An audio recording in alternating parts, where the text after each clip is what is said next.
Trey Xavier here. Today I want to take you through the all-in-one rack that I've built for my band In Virtue.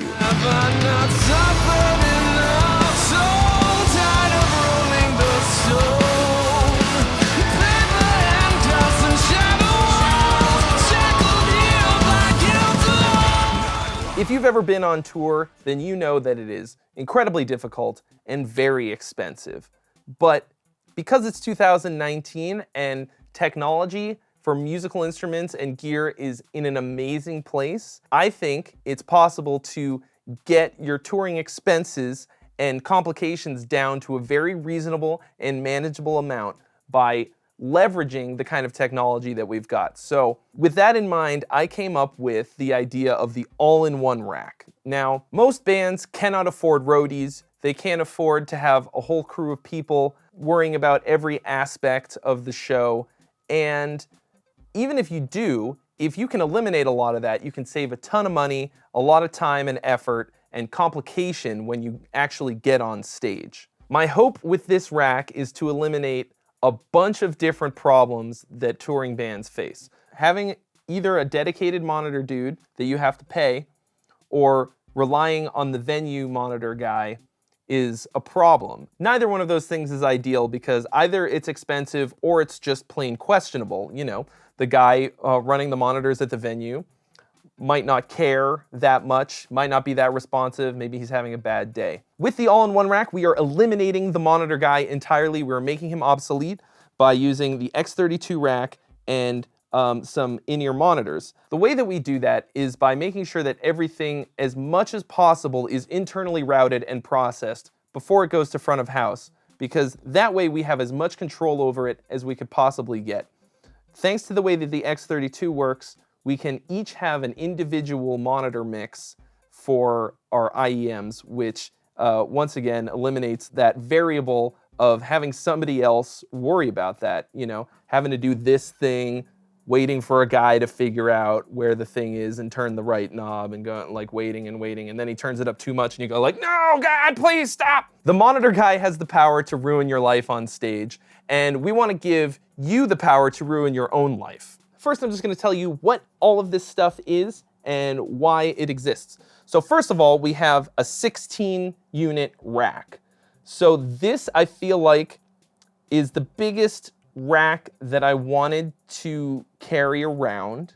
It's still very reasonably sized. It is pretty heavy. This one is by OSP Cases. I like this one a lot because it's extremely narrow, and it's, even though something being this narrow makes it easier to fall over, just making it as compact as possible was a big goal of mine. My two goals when putting this together were making it really compact and super efficient, and that meant anything that could eliminate the need for more things was something that I wanted to get in here. So I made it my goal to limit myself to a 16-unit rack, and that's what we got here. It seems really durable. The wheels are really great, and I couldn't find another rack on the market that was this narrow and small. And once again, just thinking in terms of the size, that was really ideal. If you're gonna do this, one thing that I realized using this particular rack case, like I said, I wanted something really narrow, just something that's gonna take up as little space as possible. I realized that it would stick so far out the back that we couldn't get the lids on. So I had to buy these extenders, these rack extenders. That was a painful purchase. They're $30 each for a set. So I had to spend $60 just to get the shelf and the drawer in here. If you get a regular sized, a regular depth rack, that's not gonna be a problem, but learn from my mistakes, children. You know, this is a pretty good solution, but it's just more money. From top to bottom, we have our guitar wireless units. These are Shure GLXD4Rs. Pretty high tech. This is my favorite thing about it. Check that out. This is the battery for the wireless transmitter pack, and it charges inside it like that. That is just way too friggin' cool. I love that. Our bass player Jamie has had this other kind of older Shure one for a very long time, so rather than just buy more of them, we've got that going on. Not quite as high tech, but once again, gets the job done. We're gonna go through everything that's on this rack shelf in a minute here. We're gonna skip that for the time being. Here we have a Seymour Duncan Power Stage 700.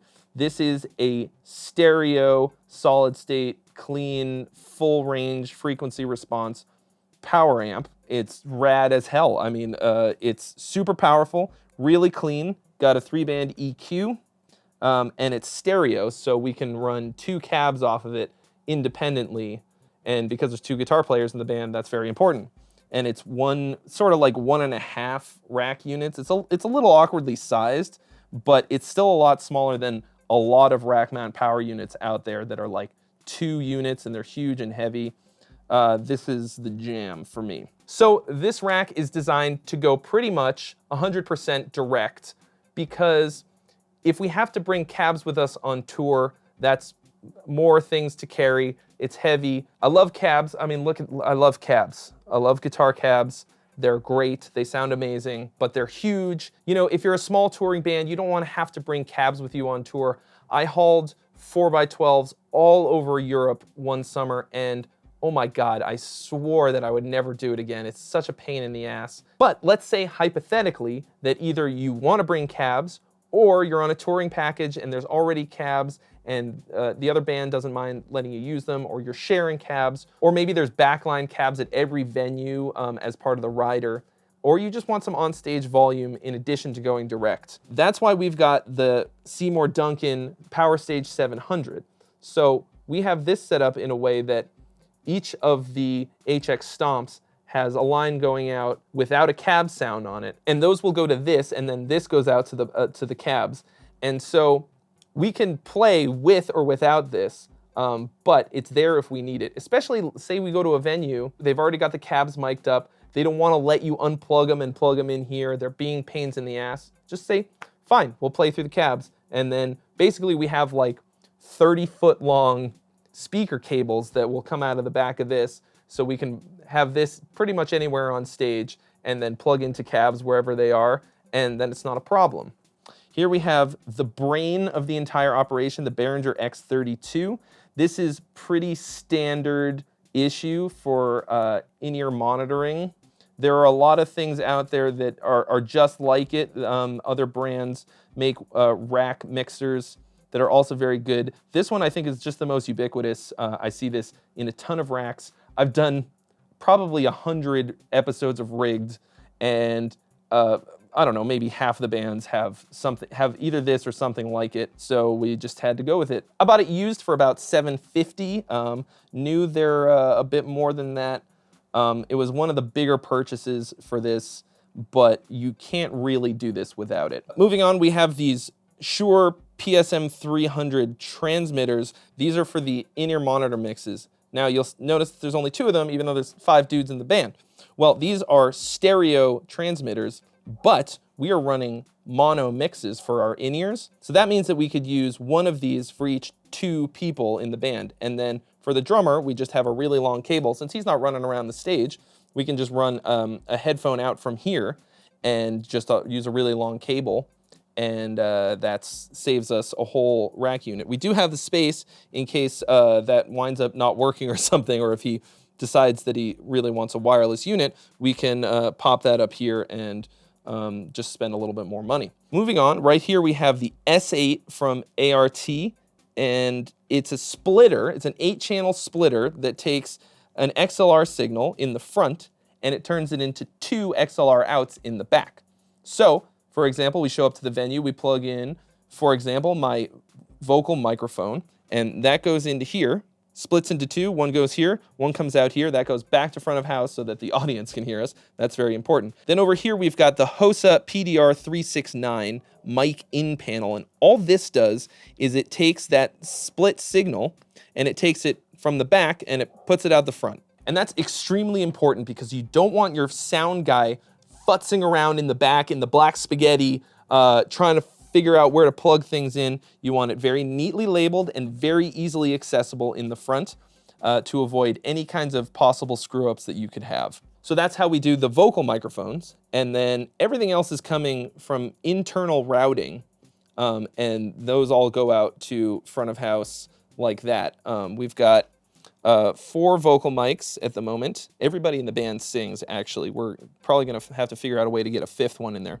And then we've got 2 guitars, bass, stereo keys, and then some backing tracks. Next up, a basic power conditioner.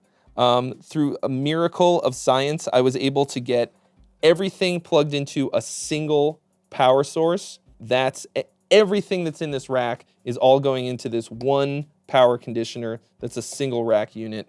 I'm very proud of that fact. And then down at the very bottom, we have this rack drawer. This is a 2-unit rack drawer. 1-unit rack drawers are basically worthless. I would not bother getting one.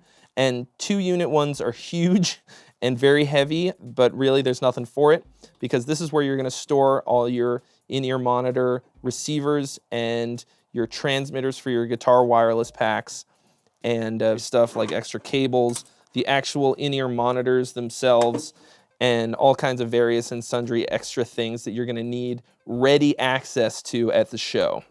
So now I'm gonna show you what's on this rack shelf. This is the most important part of the whole thing. This is what made me inspired to know that this was going to be a possibility. So far, pretty much everything you've seen has been pretty run-of-the-mill IEM rack.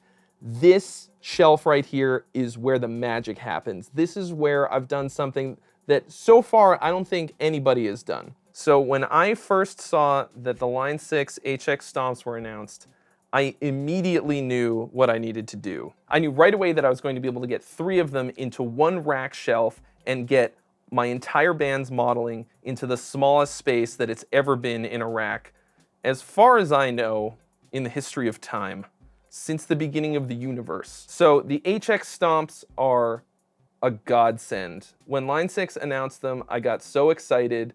I screamed out loud like a little girl. I was like doing this like, please, please, please, please, please be MIDI, please be MIDI, please have MIDI. And lo and behold, there is MIDI switching. So basically what we're doing with these, because obviously they're on this shelf, they're inaccessible as foot switches. We can't be stepping on them when they're in the rack.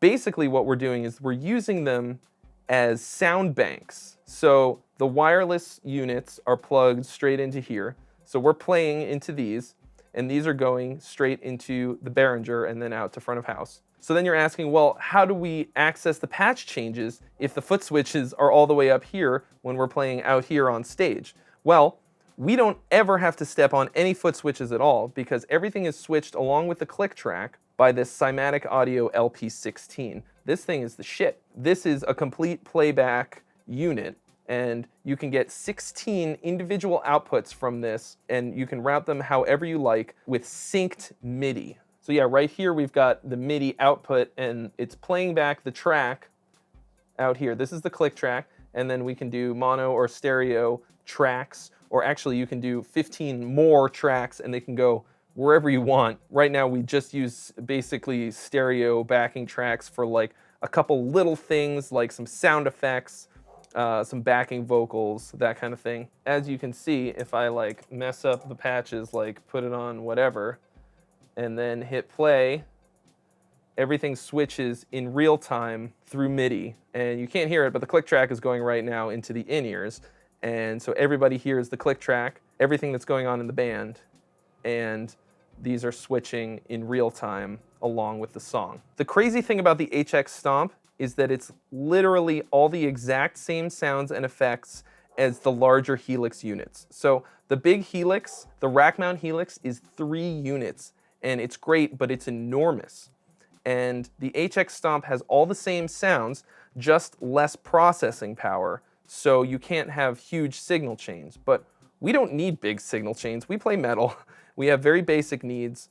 You're limited to 6 blocks of stuff in your chain, and it's pretty unlikely that we'll even get close to that. As you can see, most of these are 4 or 3 blocks, 5 if we get crazy with parallel routing and stuff. Like here's my lead tone, and it's 5 blocks. And if you want to get really crazy, of course you're going to need something bigger and more powerful, but we don't need that, and this is absolutely great for that. So you can see this stuff switching in real time. That's crazy that we can do that with this technology. And then of course, if something goes south, of course we can always just pop these out and use them on stage as floor units as they were kind of intended to be.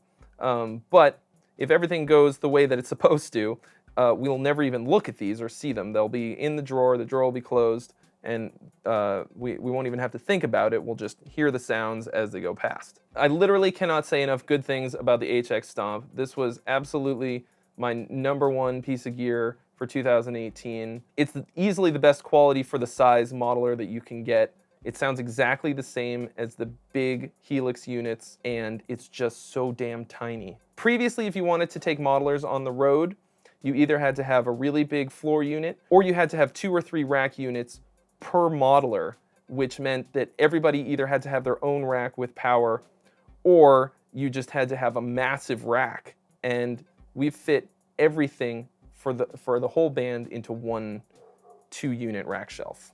As you can see here, as the song has ended, we've gone to this thing that says Hail Mary rhythm and Hail Mary bass. So what's the Hail Mary? Basically, that's in case something goes horribly wrong.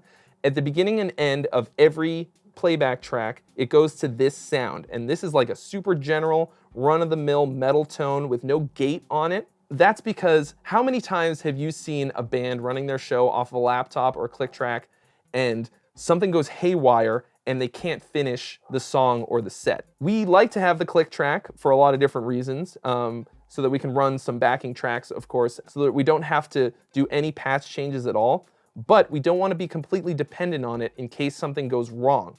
So we just have this Hail Mary, this basic tone that we can finish out the set or the song with. If this, for some reason, goes down, if it doesn't work, if the playback takes a shit, we can just keep on trucking. We're not married to the click track. We're not dependent on it. We can just keep on going. So the HX Stomps, once again, absolutely great, total lifesaver, the best piece of technology that I've seen in the past couple years. Absolutely love it. But the power supply that comes with it is kind of enormous.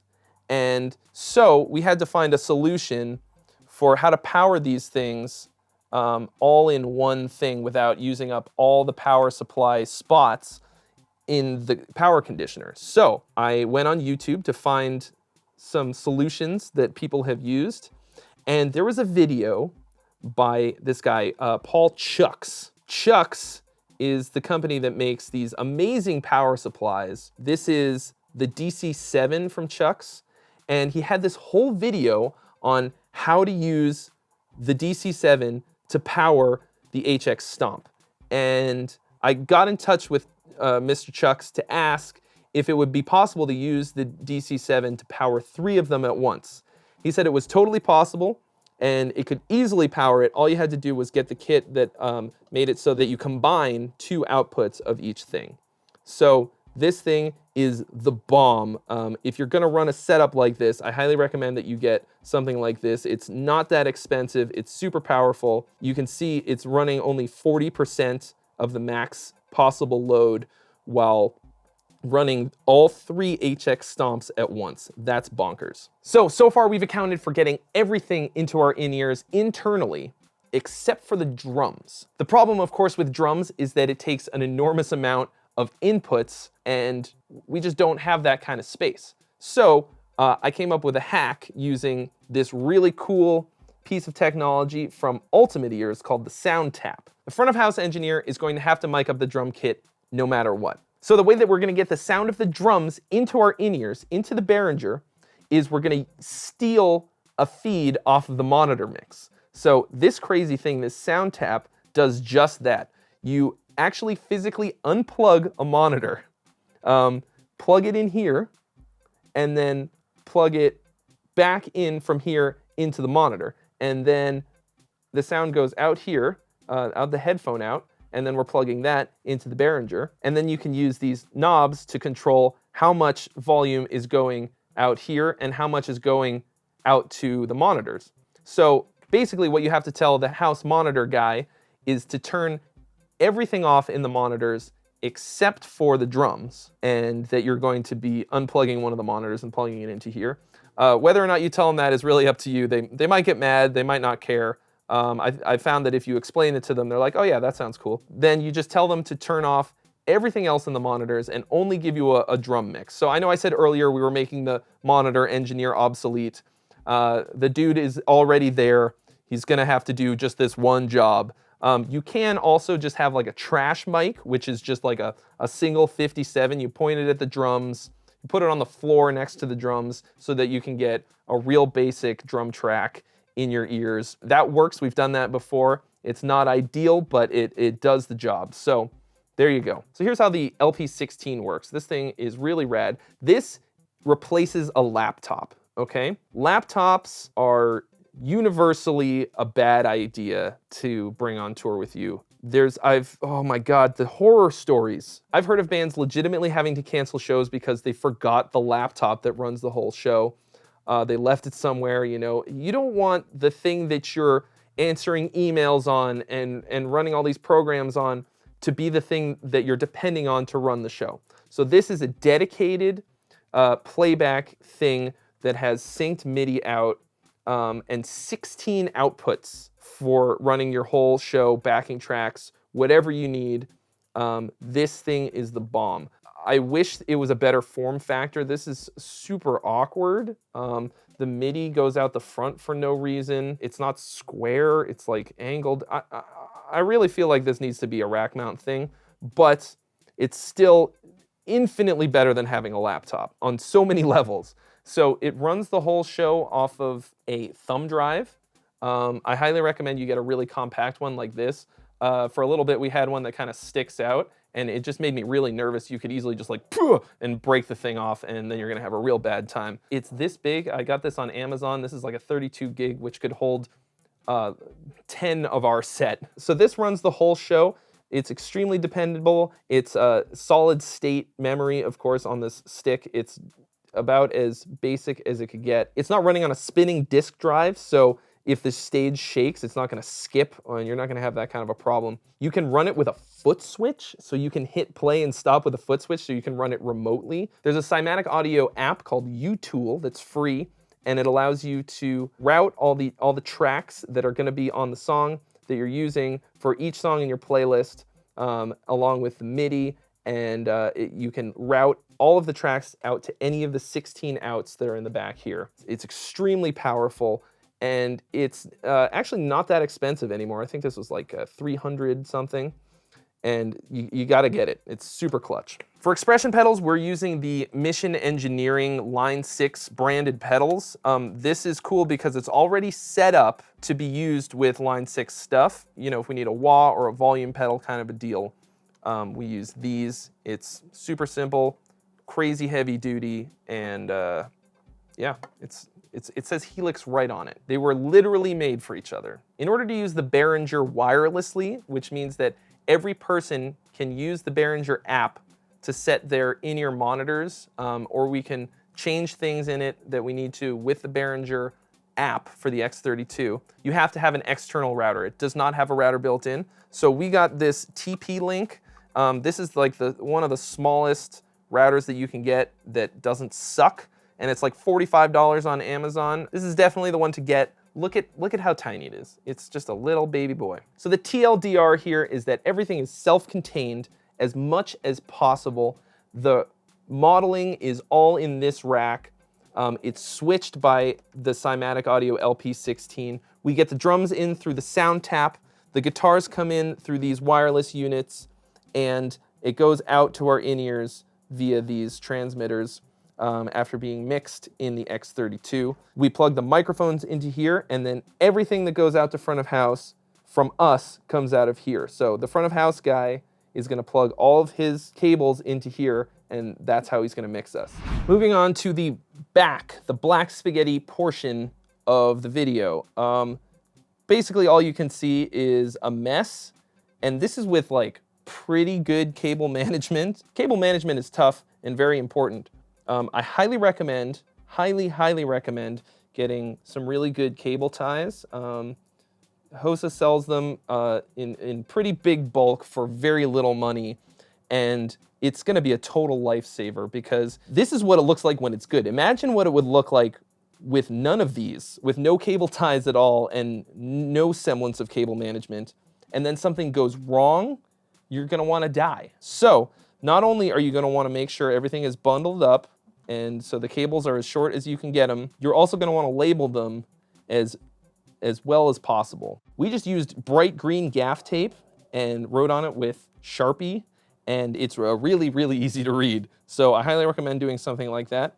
Each of these is labeled. So all of this stuff, these are all of our vocal mics coming in from the front panel, and then we've got all the guitars and bass coming in from the HX Stomps. Then we have the click coming off the LP16. That's everything that's going in, aside from the drums, which are coming in here and going into this aux. And then these 5 things are everything that's going out to front of house from the Behringer, because everything else is coming into the Behringer, but also going out from the splitter so that it doesn't have to go into the X32 and then back out. But these things do, the keyboards, the bass, and the 2 guitars. So it seems a bit complicated, but it's actually pretty simple once you figure out how the signal routing works. I spent a lot of time doing this, trying to figure out what was going where and why. A lot of head scratching, but with a little bit of critical thinking, understanding of signal flow, and help from Fluff's videos, which we sort of based a lot of this on. We managed to get it done. I highly recommend that if you're putting something like this together, you also check out Fluff's videos on building IEM racks, because they're really great, very thorough, and I was very inspired by those to make this happen. If you're a little bit more fastidiously neat than I am, you could probably get this looking a lot better than it is. I think this is pretty good, but what with having ADD and all, this is about as good as I can ever hope to make it. The cabling alone for this is extremely expensive. We were very lucky to have HOSA provide the cables for us. Thank you so much, guys. This would have been a huge expense. Making sure you have the right kind of cables is a huge deal for this. You're gonna wanna make sure that you really sit down ahead of time and work out everything that you're gonna need. There's gonna be a list in the description below of everything that's in here, how much it costs, and what it is that we used. Even if you're not gonna use this exact kind of setup, it's really important to have a list of everything that you're gonna need beforehand, and you're not trying to piece it together as you go. That's gonna be a disaster for you, I can promise that. Planning before you build this kind of rack is gonna be extremely important. Don't try to do it on the fly. Luckily, our bass player, Jamie, is a very organized person, and he worked it all out beforehand, so it didn't take us a million years.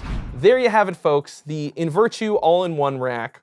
I really think that things like this are the future of touring. Being able to show up to a venue, plop this down, plug a couple things in, and just go is gonna make everything that you do as a band easier, cheaper, and hopefully better.